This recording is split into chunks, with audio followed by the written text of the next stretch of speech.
Everybody, this is Patty King, and I'm with Close to My Heart, and I am getting ready for our National Scrapbook Day, and we have a great stamp set that goes with it this year, and this is the stamp set. It is called Live Beautifully. It's that campaign, and we are getting ready for that, and so I'm starting to make some cards and some layout pages. And one of the techniques I was going to show you today was how to use a little bit of watercolor with your stamping to be able to make some beautiful, easy roses here, or flowers, and that look like they've been all watercolored. What you want to do is you want to first stamp your roses, which this is the flower that's on the stamp here. And I went ahead and stamped it. I stamped one in sea glass, and then I stamped one in, this is cranberry, and then I even stamped one, which I think turned out really pretty, in the tangerine.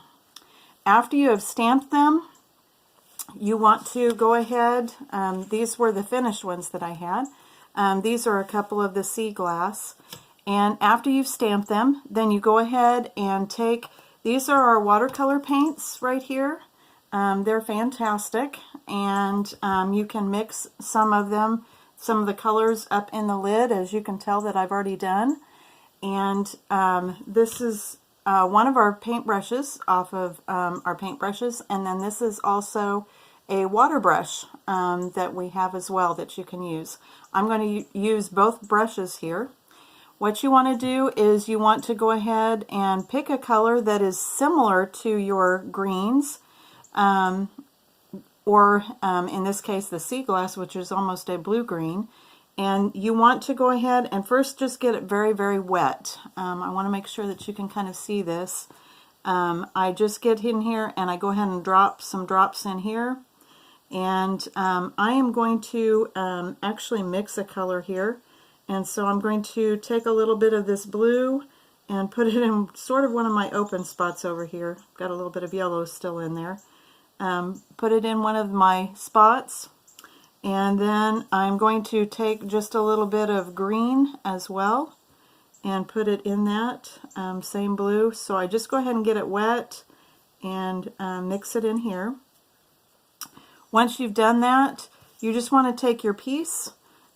This is the one that I've already pre-stamped, and the white lines actually are just where it hasn't stamped. It's kind of a really neat particular stamp. I've even stamped one in silver, or actually this was with the embossing stamp, the ink, and then embossed it with some silver.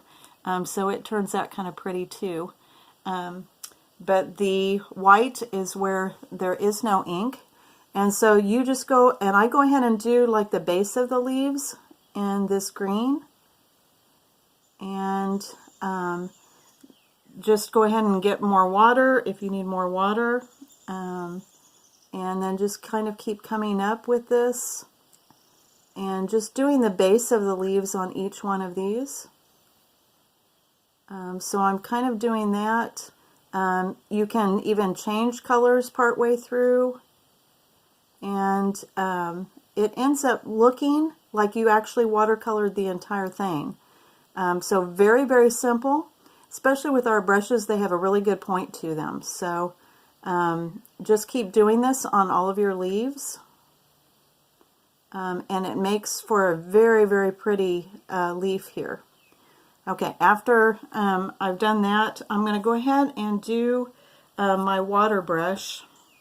The water brush, the way that you use those is you fill this in with water, just like it would sound like, and then you squirt a little bit of the water out, and I'm going to put a little bit more green, just mainly green, on this other flower. So I'm going to go ahead and drip some on my green here.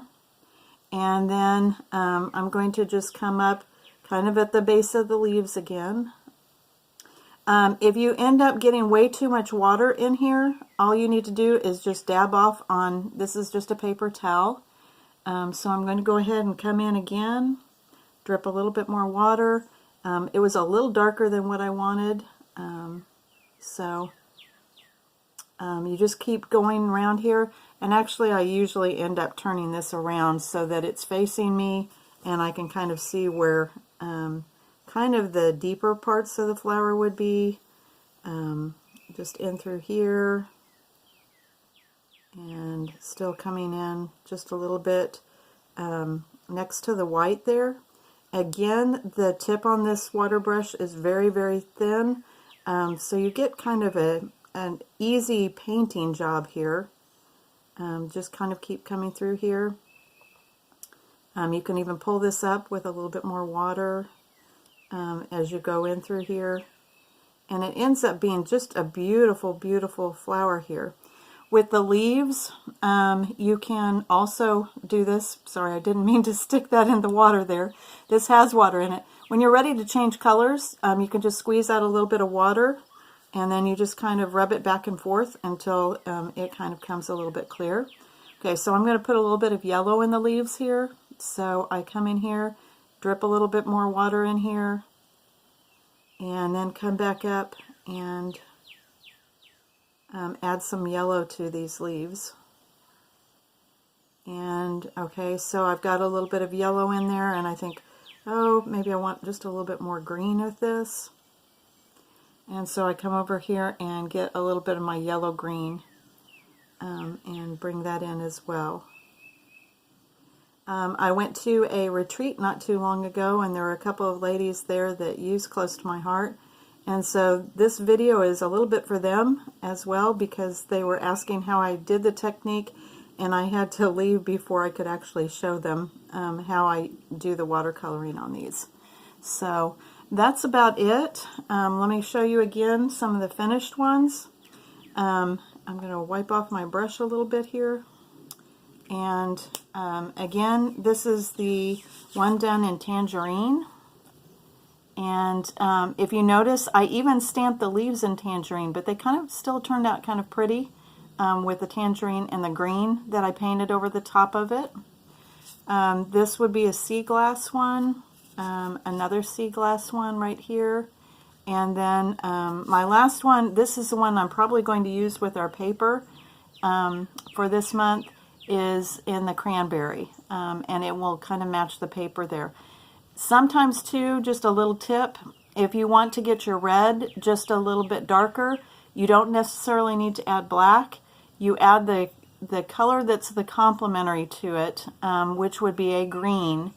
Green is made with blue and yellow. The three primary colors are red, yellow, and blue. And so if you use the color that is opposite the red, which would be our blue and our yellow, and combine them together, add a little bit of green to your red, and it will darken it just a little bit. Don't add too much or you'll end up with a brown. But that's kind of fun to use a little bit of color theory with this as well. So those were the finished ones that I had.